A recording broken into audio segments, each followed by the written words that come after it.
車都喺閘前等候，佢哋希望能夠成為第一位使用青嶼幹線嘅人吧。我4.9個字到。係咪第一架車嚟到咧？係。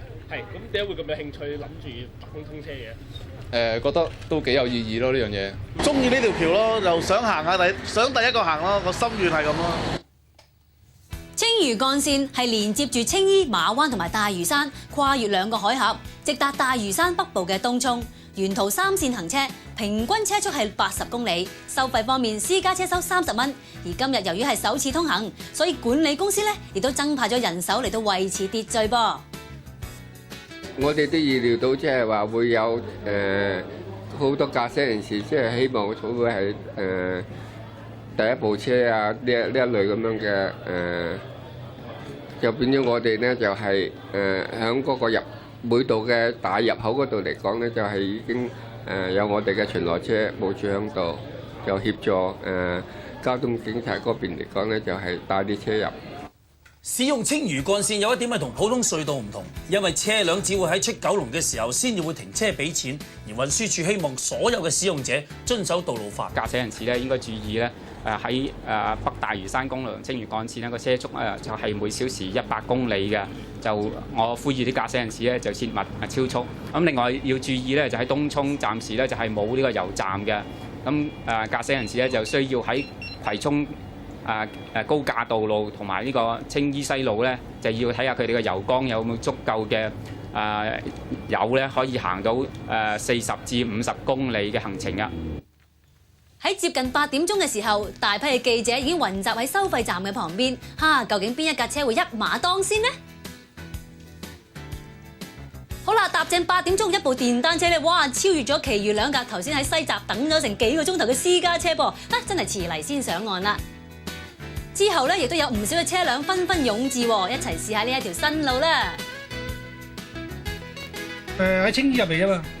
你啱啱開工嘅？啱啱開工，唔係開咗工一陣間㗎啦。寧願唔開工走一轉入嚟咯喎。係啊，試下條新路啊。覺得點啊？好唔好行啊？條路幾好行啊，幾好，幾靚。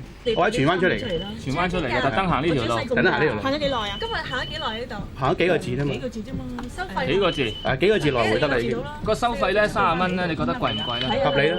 收費點解咧？合理啦，條路咁靚，條橋又咁靚。有嘢睇。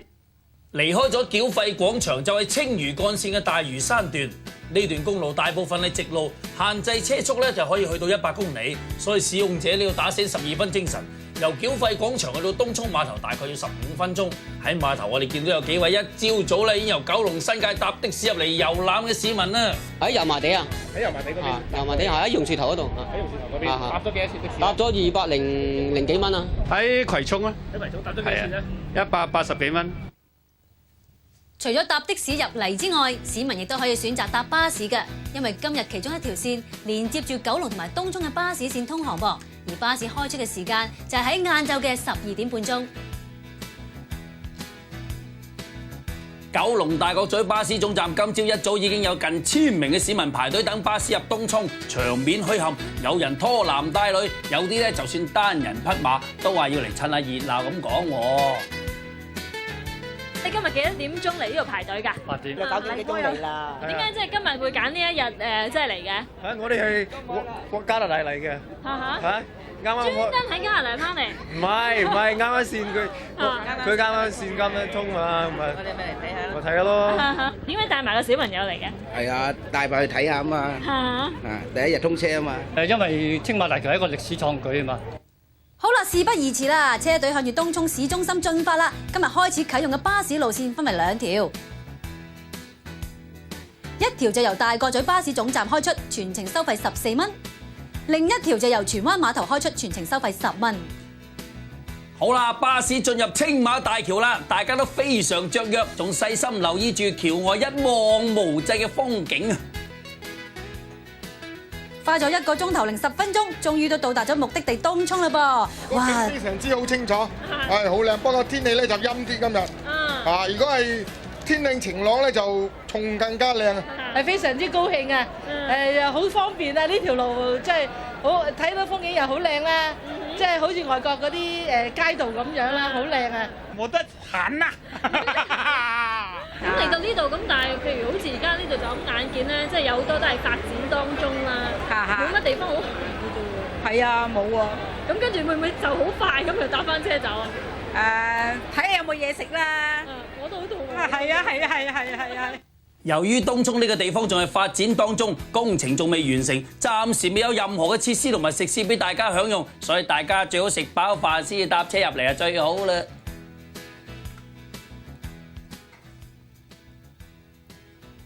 要欣賞青嶼幹線嘅壯觀景色，唔一定要係親身踏足嘅，因為喺幹線嘅入口設有觀景亭，喺觀景亭望出去，青嶼幹線嘅壯觀景色就一覽無遺啦。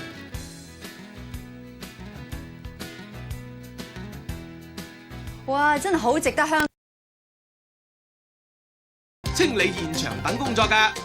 大家諗住咧今次演習順利成功嘅，點知喺搶救過程期間呢，殺出個程咬金噃，發生咗件令人意想不到嘅事，搞到全場震驚。嗱，大家留意下畫面嗰度啊，喺演習期間呢，竟然喺車底係見到有隻手騰腳震嘅狗仔㗎，咁為免整傷隻狗仔，行動咧即時終止咗㗎。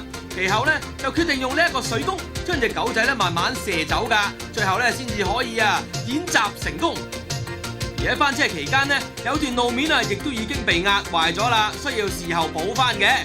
真係未見官先打80咯！搶閘青嶼幹線，今朝8點，青嶼幹線正式通車，一早已經有幾位市民趕嚟搶閘啦。呢位四眼哥哥仔，琴晚凌晨4點鐘就嚟到霸頭位啦，一踏正8點，佢就第一個搶閘。80公里車速，行10分鐘到啦，就嚟到馬灣收費站。私家車同埋的士收費咧就係30蚊一程來回噃。咁呢一位的士大佬啊，今朝第一單生意啊就係行青嶼幹線嚟到東涌赤鱲角迴旋處啦。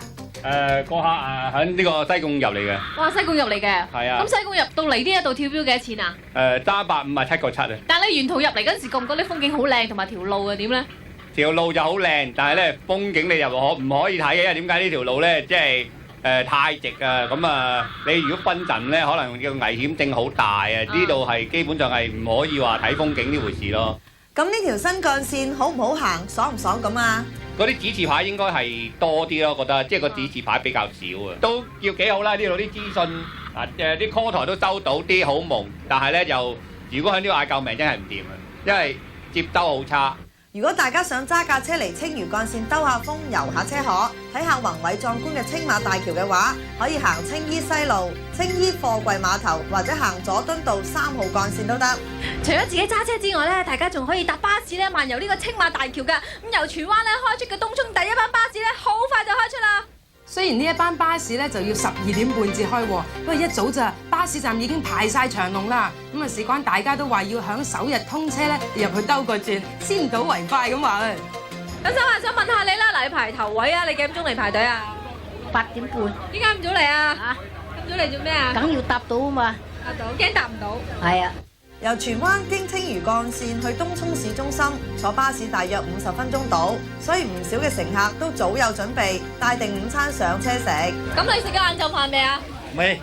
咁你呢個當晏晝飯啊？係啊，翻嚟食咯。翻嚟要食咯。有啲小朋友等到攰，索性攞啲嘢食出嚟野餐添啊！係咪諗住成班一齊咁樣約埋去玩啊？係啊，係啊。當旅行噶咯噃。係啊。咁真係嚟到呢度，我哋估計唔到咁多客。係。即係得閒地睇到四架車裝唔晒，咁我哋有啲車去車到嘉賓。除咗加班之外，仲加埋贈品，每位乘客都有青嶼幹線嘅鎖匙扣送，咁所以乘客都話10蚊遊青馬，仲有嘢送，真係抵啦！私家車收30蚊。余子玲報導。起咗5年嘅青嶼幹線，時速限制100公里。10分鐘之內就可以行完青馬大橋同汲水門大橋，去到大嶼山。咁但係今日嚟嘅司機大部分都揸得好慢。收費亭附近嘅北大嶼山快速公路，沿途經常有啲狗行嚟行去，亦有路牌提醒司機要小心野牛。部分路面兩邊已經有鐵絲網，防止啲牛衝出公路。局由於擔心喺青嶼幹線通車嘅初期會有大批市民湧入嚟使用，咁所以除咗今日喺跟住幾個星期嘅星期六、星期日都會實施特別嘅交通管制措施。不過今日交通暢順，措施放寬咗啲。喺東涌迴旋處呢度，原本只係準的士、巴士同旅遊巴入東涌新市鎮，咁但係所有車今日都可以入多少少到新市鎮，打個圈先出返嚟。咁喺東涌巴士總站，中午最多市民由荃灣同大角咀特登坐巴士入嚟逛一逛。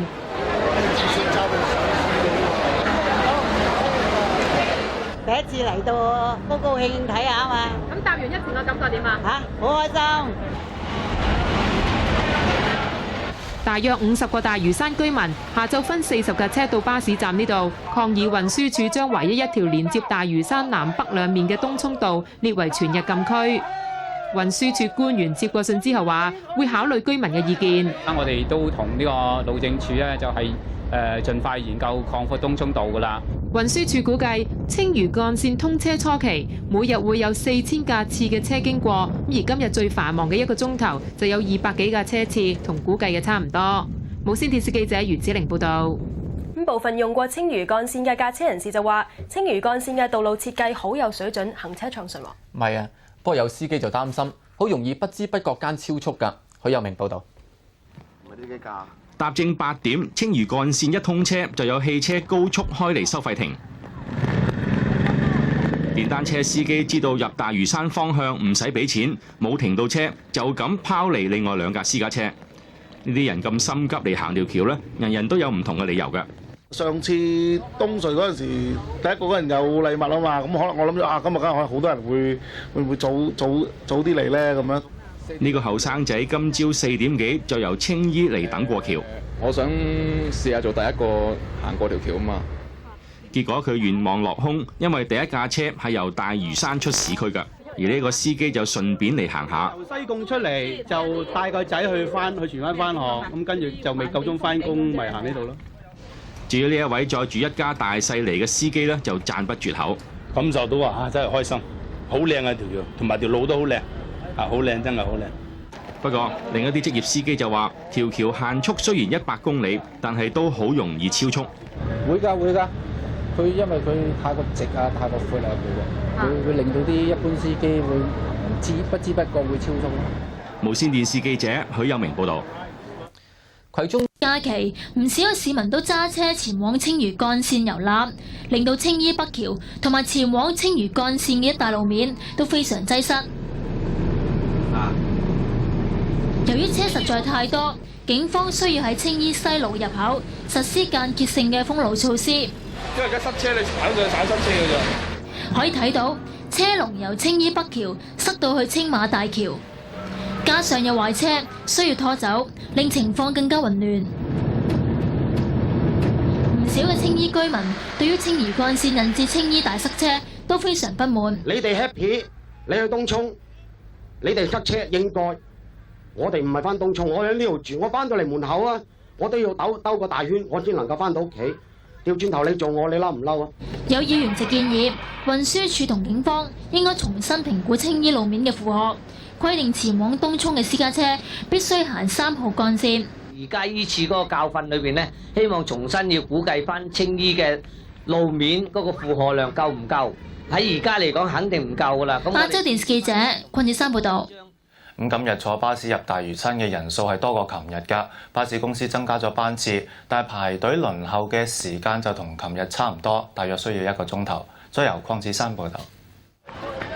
一車車載住市民去青衣觀景台嘅旅遊車絡繹不絕，唔少市民都一家大細，個個都準備咗相機，影翻張靚相。對於呢條嘅青馬大橋，佢哋覺得值幾多分呢？100分。 95分。有邊個地方需要扣5分啊？冇垃圾桶，冇廁所，冇嘢食呢度。而喺荃灣碼頭前往青嶼幹線嘅市民太多，巴士公司要出動流動嘅錢箱。小童半價。唔少市民都知道東涌社區設施不足，市民今日入東涌就準備充足。雖然巴士公司已經加密班次，但市民平均都要等1個鐘頭至可以上到車。亞洲電視記者鄺子珊報導。國泰一架飛去溫。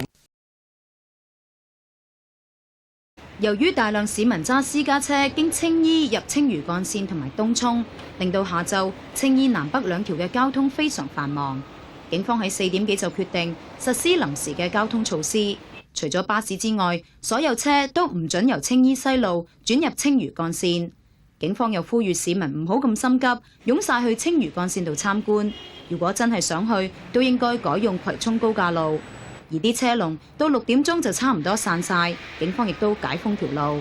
有葵青區議員就表示，呢2日已經接獲200個居民投訴，話由於啲巴士調晒去行東涌線，加上由青衣塞車，令佢哋由荃灣坐巴士返青衣要成個幾2個鐘。部分居民就不滿運輸署冇全面評估青嶼幹線通車之後對附近交通嘅影響。無線電視記者黃淑明報導。另外，青嶼幹線今日發生通車以嚟嘅第2宗交通意外，2架車相撞，而喺荃灣巴士站，市民要等候1個鐘頭以上先至上到巴士去東涌。鄧淑文報導。午飯過後，大批市民去到荃灣碼頭排隊搭巴士入大嶼山，人龍排到去附近嘅商場打晒蛇餅，由對面嘅商場望過去，見唔到龍尾。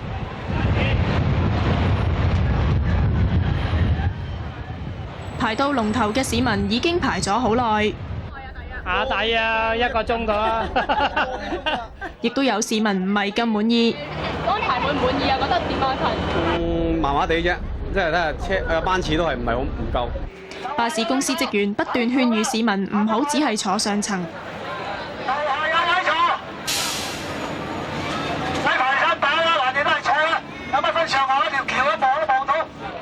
巴士一到，市民都湧上車。青嶼幹線汲水門大橋附近，晏晝發生交通意外，警方懷疑前面嘅私家車突然減慢，後面嘅車收掣唔住撞到，一個司機背部受輕傷要送院。喺北大嶼山快速公路，警方就加派人手，每隔100米就有交通警員停低睇住來往嘅車，避免司機停車或者慢駛睇風景。警方今日繼續實施管制措施，冇許可證嘅私家車都要喺東涌迴旋處掉頭走，令到嗰度行車緩慢。無線電視記者鄧淑文報導。